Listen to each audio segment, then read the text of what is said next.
Bueno, buenas tardes para todos. Mi nombre es Belén Sagaray y hoy vamos a hablar de prevención y diagnóstico oportuno en cáncer. Bueno, según la OMS, el concepto de prevención se refiere a las medidas destinadas no solamente a prevenir la aparición de la enfermedad, tales como la reducción de los factores de riesgo, sino también a detener su avance y atenuar sus consecuencias una vez establecida. ¿Qué tipos de prevención conocemos? Bueno, tenemos la prevención primaria, que tiene como objetivo disminuir la incidencia de la enfermedad, controlando factores causales y predisponentes. La prevención secundaria, la cual tiene como objetivo disminuir la prevalencia de la enfermedad, detección temprana de enfermedad incipiente, comprende acciones de tamizaje en asintomáticos y diagnóstico precoz ante primeros síntomas. Y la prevención terciaria, que consiste en la recuperación de la enfermedad clínicamente manifiesta mediante un correcto diagnóstico y tratamiento, rehabilitación física, psicológica y social, y donde se busca reducir secuelas y recidivas. Bien, ¿qué incluye la prevención primaria en cáncer? Bueno, incluye medidas de educación en salud, accesibilidad a controles médicos, disminución de conductas de riesgo y factores de riesgo prevenibles, vacunación contra carcinógenos infecciosos, medidas de salud pública contra carcinógenos ambientales y ocupacionales y detección de poblaciones de mayor riesgo. Bueno, estos son algunos ejemplos de lo que sería la prevención primaria en cáncer, una dieta saludable, principalmente la conocida dieta mediterránea, que abordaremos más tarde, el ejercicio físico, la no exposición a radiaciones, las vacunas, los consumos de alcohol y tabaco, entre otros. Bien, con respecto al hábito tabáquico, el humo de tabaco contiene, perdón, más de 70 carcinógenos. Es causa de aproximadamente 30% de los tumores en países desarrollados. Es causa de 9 de 10 casos en hombres y 8 de 10 casos en mujeres de cáncer de pulmón. También aumenta el riesgo de cáncer de vejiga, cuello uterino, estómago, riñón, cavidad oral, laringe, faringe, páncreas y estómago. Y bueno, y con respecto al alcohol, aumenta el riesgo de cáncer de cavidad oral, laringe, faringe, esófago, hígado y mama. Cuanto mayor la cantidad consumida, mayor es el riesgo. Y el riesgo de cáncer es mucho más alto para quienes beben alcohol y también usan tabaco. Bien, con respecto a los estilos de vida saludable, bueno, ¿por qué es importante prevenir la obesidad? Porque la obesidad es un estado inflamatorio crónico, como ya hablamos en los talleres de cardio metabólico. Y bueno, aumenta el riesgo de varios tipos de cáncer, como mama, principalmente las posmenopáusicas, colon, recto, endometrio, esófago, riñón, páncreas y vesícula. Promover dietas saludables y balanceadas, promover ejercicio físico regular, promover un peso saludable. Una dieta saludable y balanceada acompañada de ejercicio físico regular reduce el riesgo de varios tipos de cáncer. Incluir frutas, verduras, correcta hidratación, incluir todo tipo de alimentos, evitando azúcares refinados, grasas saturadas y trans, y consumo en exceso de carnes procesadas. Bien, con respecto a las radiaciones UV, el cáncer de piel es uno de los cánceres más comunes y uno de los más prevenibles. La gran mayoría de los cánceres de piel, incluyendo el melanoma, se produce por exposición a radiación UV. Y bueno, ¿cómo cuidarnos? Evitar la exposición directa entre las 10 y 16 horas, sobre todo cerca del mediodía, utilizar lentes de sol y sombreros, de preferencia a la ancha, cubrir las áreas de piel expuestas al sol. Las telas con colores oscuros son mejores porque reflejan más la radiación UV. También hay telas que directamente tienen protección UV. Usar protector solar en cobertura de al menos 30 o más. Reaplicar cada 2 horas o más frecuentemente en caso de que tengan contacto con el agua, usar también en días nublados, evitar el uso de camas solares para bronceado y bueno, recordar que el daño solar en la piel es acumulativo y puede tener efectos dañinos que se manifiesten a futuro.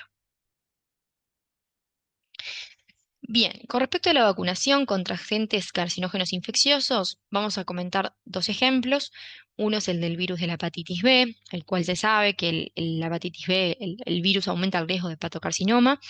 En 1999 se introdujo la vacuna pentavalente, que incluye inmunidad contra el virus de hepatitis B, y en 2005 volvió obligatoria en el personal de salud. Por otro lado, el virus del papiloma humano, sabemos que es el causante del cáncer de cuello uterino, que es un factor necesario pero no suficiente, y que también participa en la etiopatogenia de otros cánceres genitales, como cáncer de ano, cánceres de esfera otorrinolaringológica, sobre todo cavidad oral.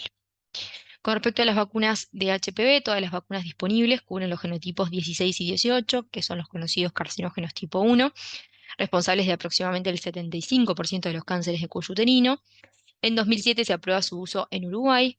En 2013 se incorpora al carnet de vacunación la vacuna tetravalente contra el HPV para los serotipos 6 y 11, que serían los de bajo riesgo, y así como para los 16 y 18, que son los de alto riesgo, en mujeres al cumplir 12 años en esquema de 3 dosis. En 2017 se pasa a esquema de 2 dosis en menores de 15 años y en 2019 se incorpora en varones de 11 y 12 años de edad. Bien, ya que hablamos de prevención primaria, vamos a pasar a hablar de prevención secundaria. La prevención secundaria incluye la detección temprana, incluyendo los tamizajes y el diagnóstico precoz. Nos referimos a tamizaje como una intervención de salud pública con un test simple, accesible, realizado en individuos asintomáticos y aparentemente sanos para detectar lesiones preneoplásicas o en una fase temprana de la enfermedad. Y bueno, el diagnóstico precoz, este es el diagnóstico al inicio de los primeros síntomas, correspondiendo a una acción de salud individual. Bien. Con respecto a la prevención secundaria, vamos a hablar entonces de los métodos de tamizaje en población de riesgo promedio, que son los que se denominan estudios de cribado de screening. Tenemos guías de tamizaje adecuadas a la realidad de nuestro país para prevenir, entre ellas tenemos la de cáncer de mama, la de cáncer de colon y recto y la de cáncer de cuello uterino, y actualmente se encuentran cursos programas de tamizaje contra el cáncer de pulmón, que vamos a comentarlos al final de la presentación. Bien, comenzaremos hablando acerca de la guía de prevención de cáncer colorectal, cuya última actualización fue en 2018. Sin embargo, en 2023 la misma fue revisada y actualizada, por lo cual en la brevedad contaremos con la versión más actual. Bien, el riesgo de cáncer de colon aumenta con la edad, detectándose más del 90% de los casos, 90% de los casos en individuos mayores de 50 años. Además de la edad, los principales factores de riesgo asociados al cáncer de colon son ser portador de una predisposición hereditaria al cáncer de colon, la historia personal de colitis ulcerosa crónica o enfermedad de Crohn. Un porcentaje pequeño de los cánceres de colon se presentan en personas con predisposición hereditaria de transmisión autosómica dominante, como la poliposis adenomatosa familiar y el cáncer de colon hereditario no polipósico, que corresponde al síndrome de Lynch, y que cuando están presentes constituyen el principal factor de riesgo. Los antecedentes personales o familiares de cáncer de colon o de pólipos adenomatosos, así como los antecedentes personales de cáncer de mama, ovario o endometrio, también se asocian a un aumento del riesgo de cáncer colorectal. A su vez, la historia de cáncer colorectal en un familiar de primer grado, diagnosticado antes de los 50 años, duplica el riesgo. Y bueno, los principales factores de riesgo asociados al estilo de vida y por tanto claramente modificables son la dieta, la obesidad, la inactividad física, el consumo de nocivo de alcohol y el tabaquismo. Bien, la mayoría de los cánceres colorectales se originan de pólipos neoplásicos, adenomas, que progresan desde pequeñas a grandes lesiones y luego desde displasia a cáncer. Esta sería como la transición natural de una lesión. Los adenomas colorectales son neoplasias benignas, constituidas por epitelio con diferentes grados de displasia, y se clasifican de acuerdo a sus caracteres histológicos en tubulares, tubulovellosos, vellosos y aserrados. En la tabla 1, que se muestra ahí en la diapositiva, se muestran las características de acuerdo a la variedad histológica. Bien, en esta tabla, como dije, se muestran las características de los adenomas colorectales de acuerdo al tamaño del pólipo, tipo histológico, grado de displasia, número y topografía. Se estima que el proceso de transformación maligna de los adenomas podría tener una duración aproximada de 8 a 10 años. Y bueno, dada su historia natural, la detección y resección de lesiones premalignas obviamente puede contribuir al descenso de la incidencia y mortalidad por cáncer colorectal. Asimismo, la detección y tratamiento del cáncer invasivo en etapas precoces, localizadas, puede prevenir muertes por cáncer colorectal, dadas las claras diferencias en la sobrevida en los distintos estadios de la enfermedad invasora. En efecto, las tasas de supervivencia relativa a 5 años en pacientes con cáncer de colon en etapas localizadas, específicamente para los de estadio 1, 2A y 2B, respectivamente, son claramente superiores a las documentadas en pacientes con enfermedad en etapa loco regionalmente avanzada, es decir, en estadios 3A, 3B, 3C, y más aún respecto a la observada en pacientes con enfermedad metastásica. Bueno, esta es una tabla para mostrarles la distribución de casos de acuerdo al estadio y para remarcar que un 50% de los pacientes se diagnostican en etapas avanzadas, es decir, en estadio 3 y 4, lo cual le confiere un peor pronóstico y por lo cual se remarca la importancia de utilizar correctamente los métodos de screening en vistas a lograr el diagnóstico en etapas precoces que permiten actuar más rápidamente y logran mejores sobrevidas en los pacientes. Bien, entonces, con respecto al screening de cáncer de colon en Uruguay, para la población de riesgo promedio, que en la siguiente diapositiva vamos a definir bien quiénes serían, se recomienda el tamizaje entre los 50 años y los 74 años con el test inmunohistoquímico de sangre oculta en heces cada 2 años y si el test da positivo, debe estudiarse con colonoscopía. El test tiene una sensibilidad del 79% y una especificidad del 94%. Y para los individuos que se han realizado colonoscopia de tamizaje dentro de los 10 años previos y la misma fue normal, la continuación de tamizaje con sangre oculta en heces cada 2 años constituye una alternativa a tener en cuenta, sabiendo que si la colonoscopia fue completa, es decir, llegó hasta el ciego, y el colon estaba bien preparado, no hay necesidad de hacer estudios de control por 10 años. Bueno, este es un listado de las características de los pacientes a los que se adjudica el riesgo promedio y básicamente son pacientes asintomáticos, mayores o iguales 45 o 50 años. Igualmente, como dice ahí, la evidencia es más fuerte para comenzar a los 50 años, pero hay cierta evidencia de menor peso que apoya el inicio a los 45. Sin historia personal de adenomas pólipos cerrados ni cáncer colorectal, ausencia de enfermedades inflamatorias, sin síndromes genéticos de alto riesgo para cáncer colorectal y con una historia familiar negativa. Y bueno, no olvidar otras formas de prevenir el cáncer colorectal, evitar la dieta alta en calorías y grasas saturadas, la dieta en exceso de carnes rojas y carnes procesadas, la obesidad, el sedentarismo, el tabaquismo, el exceso de alcohol, la diabetes, y favorecer una dieta balanceada, rica en cereales, carnes, ricas en vitaminas, antioxidantes, frutas y verduras frescas, lo que llamamos dieta mediterránea. Cuando nos referimos a carnes, principalmente pescados. Bueno, ejercicio físico y el café ha demostrado disminuir la incidencia de cáncer colorectal. Bueno, ya hemos hablado de la prevención de cáncer de colon, por lo tanto ahora vamos a hablar de la prevención de cáncer de mama. Bueno, algunas generalidades del cáncer de mama es la primera causa de muerte por cáncer en mujeres. La mortalidad viene en descenso gracias a la detección temprana, mejoras en los tratamientos y creación de unidades multidisciplinarias de mastología. El diagnóstico en etapas precoces, seguidos del tratamiento indicado, disminuye la mortalidad por cáncer de mama. Bueno, con respecto al autoexamen mamario, es importante destacar que no hay evidencia que respalde que el examen mamario aumente la sobrevida en las pacientes con cáncer de mama. Sí es importante lo que se conoce como breast awareness, que es estimular el cuidado del cuerpo en forma general, incluyendo las mamas.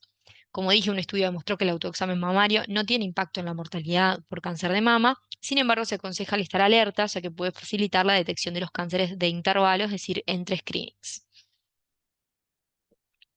La recomendación para la mamografía, se indica, bueno, es el estudio de elección como herramienta de diagnóstico temprano de la enfermedad, con una recomendación fuerte y una calidad de evidencia moderada.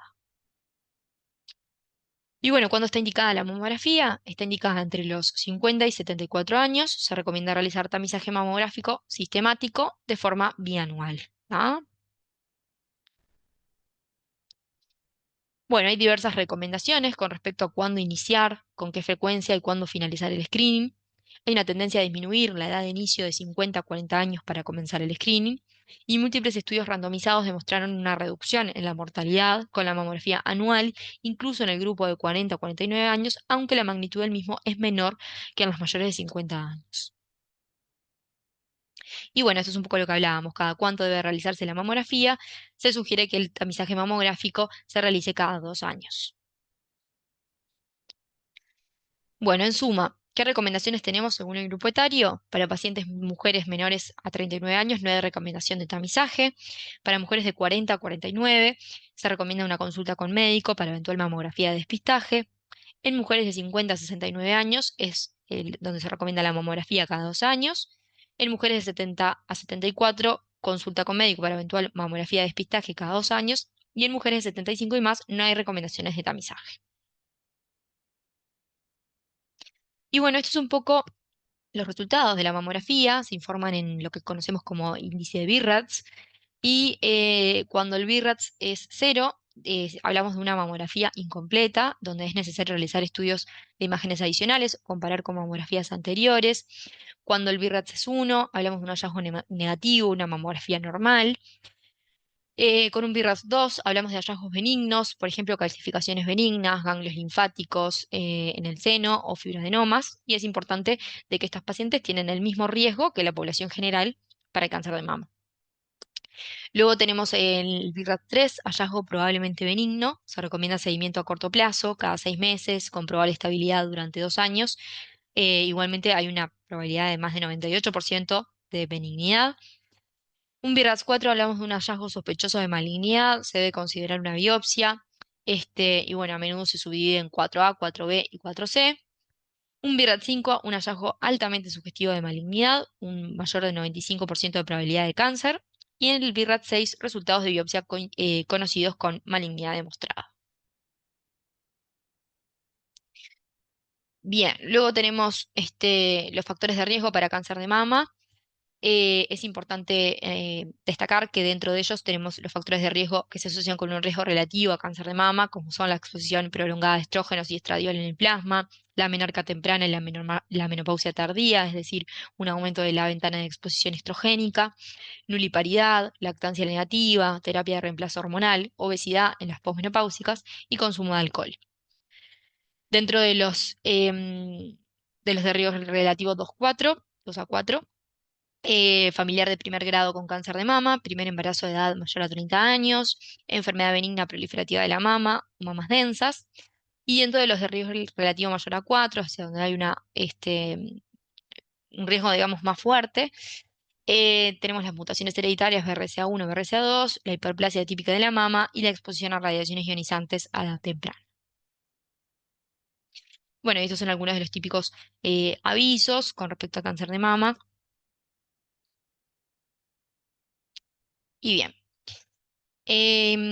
Bueno, vamos a pasar a la tercer guía que vamos a comentar en la diapositiva, que es la guía práctica de tamizaje de cáncer de cuello de útero. Bueno, con respecto a esta guía, la guía se aplica a todas las mujeres que tienen o han tenido relaciones sexuales, independientemente del tipo de práctica sexual, sin factores de riesgo, mayores de 21 años y hasta los 69 años. Bueno, con respecto a los factores de riesgo para cáncer de cuello uterino, tenemos la infección por HPV como el factor principal, el inmunocompromiso, el HSIL o cáncer de cuello previos, tabaquismo y los tamizajes inadecuados. Bien, como ya habíamos hablado, la decisión sanitaria de incluir la vacunación contra HPV en la cohorte anual de niñas que cumplen 12 años constituye un avance para nuestro país, pero se debe acompañar siempre de un programa de tamizaje poblacional organizado de alta calidad. Y bueno, ¿cuál es la eficacia de la citología convencional como método de screening? Bueno, la sensibilidad es muy variable, varía ampliamente entre 70 y 87%. Asimismo, la citología de base líquida no parece aumentar la sensibilidad sustancialmente. ¿A qué edad está indicado el inicio del tamizaje con PAP? Bueno, se recomienda el inicio del tamizaje a los 21 años. ¿Y cuál es la frecuencia recomendada? Se recomienda la realización de la citología como tamizaje poblacional cada 3 años y se recomienda la realización de la citología cervical anual en las 2 primeras tomas. ¿Hasta qué edad debe realizarse el PAP? Luego de los 69 años se recomienda interrumpir el tamizaje poblacional. Bueno, ¿qué posibles resultados patológicos debemos conocer una vez que obtenemos un resultado de Papa Nicolau? Podemos tener un resultado insatisfactorio, donde se sugiere repetir el PAP en 3 meses. Podemos tener ASCUS, que corresponde a células escamosas atípicas de significado incierto. Corresponde a un estudio de HPV en caso de positivo, colposcopía y PAP cada 6 meses por un año. Y si alguno es patológico, realizar colposcopía. Podemos tener la lesión HSIL, que hablamos de células escamosas, podemos tener las células escamosas atípicas donde no se puede excluir HSIL, que ahí corresponde realizar una colposcopía. Luego podemos tener el LSIL, que es la lesión escamosa intraepitelial de bajo grado, En caso de pacientes de 21 a 29 años, un PAP cada 6 meses por un año, y si alguno es patológico, colposcopía, y en mayores a 29 años, colposcopía. Y luego tenemos HSIL, lesiones escamosa intraepitelial de alto grado, colposcopía con biopsia dirigida y muestra endocervical. Y luego podemos tener células glandulares atípicas o un adenocarcinoma in situ, que ahí ya hablamos, perdón, de un carcinoma in situ, ahí ya hablamos de una colposcopía con biopsia dirigida y muestra endocervical. Y bueno, es importante que el cáncer de cuello uterino se previene y se cura si se detecta a tiempo. Bueno, para finalizar vamos a hablar de la prevención de cáncer de pulmón. Con respecto a los datos de cáncer de pulmón en el mundo, en el sexo masculino es el segundo en incidencia y el primero en mortalidad, y en el sexo femenino el tercero en incidencia y el segundo en mortalidad después de la mama. La sintomatología del cáncer de pulmón es un hallazgo muy tardío y ese es uno de los motivos por el cual el 75% se diagnostica en estadios localmente avanzados o diseminados. Bueno, con respecto a la incidencia y mortalidad de cáncer de pulmón en Uruguay, se diagnostican 4 personas por día con cáncer de pulmón, fallecen en promedio 3,6 personas por día, y con respecto a la distribución por estadios, como se ve en la diapositiva, un 89,5% de los pacientes se detectan en estadios 3 y 4, es decir, en estadios avanzados y metastásicos. Bueno, ¿y quiénes se benefician para el screening de CBP? Se define una población de alto riesgo para CBP enfocado a pacientes asintomáticos, candidatos a recibir un tratamiento radical. Y bueno, en realidad se utilizan pacientes, o sea, para el screening se utilizan pacientes mayores o iguales a 50 años, con un IPA mayor o igual a 30, o que dejaron de fumar en los últimos 15 años. Con respecto al límite de edad para realizar el screening, la NCCN en 2020 eliminó el límite de edad. Y bueno, y lo que en realidad establecen es que la elegibilidad está basada en la capacidad de tratamiento curativo. Eso quiere decir que si tenemos un paciente de edad avanzada, pero candidato a tratamiento curativo, porque el paciente tiene un muy buen estado general, no se le niega, por supuesto, el screen. Y bueno, y en caso de que el paciente tenga un muy mal estado general, a pesar de ser joven, el screening no va a tener ningún beneficio si no vamos a poder realizar un tratamiento en esos pacientes. Bien, en pacientes asintomáticos de alto riesgo, la tomografía computarizada de baja dosis ha demostrado ser más efectiva en la detección de lesiones malignas en pacientes de alto riesgo en comparación con la radiografía de tórax. O sea, no se recomienda la radiografía de tórax como método de screening. ¿Y qué es la tomografía computada de bajas dosis? Bueno, es una tomografía donde se requiere un tomógrafo multicorte de al menos 16 detectores. Se realiza durante una inspiración máxima. El tiempo de exploración es breve, habitualmente es inferior a los 25 segundos, disminuyendo el tiempo de exposición a radiación a una dosis promedio de 1,5 milisievert. Y bueno, para que tengan de parámetro, una tomografía normal expone una radiación de aproximadamente 8 milisievert. Bueno, esta es una imagen del Langrad, que es un índice que se realiza para estratificar las lesiones valoradas en la tomografía a baja dosis y que permite estratificarlas según el riesgo de malignidad y bueno, y se amerita la realización de estudios posteriores. En nuestro país se encuentra en desarrollo el proyecto WILANS, el cual es el primer programa nacional de tamizaje de cáncer de pulmón. Desde 2023 se encuentra reclutando pacientes y los criterios de inclusión para el ingreso al programa acá en Uruguay son edad entre 50 y 74 años, un score de riesgo a 5 años mayor a 1,51, el cual es un score que evalúa ciertos parámetros como edad, raza, nivel de instrucción, estatus de tabaco, EPOC, historia personal o familiar de cáncer, sin síntomas de cáncer de pulmón y bueno, con un consentimiento informado previamente. Y bueno, la intervención es realizar tomografía a bajas dosis cada un año por 3 años.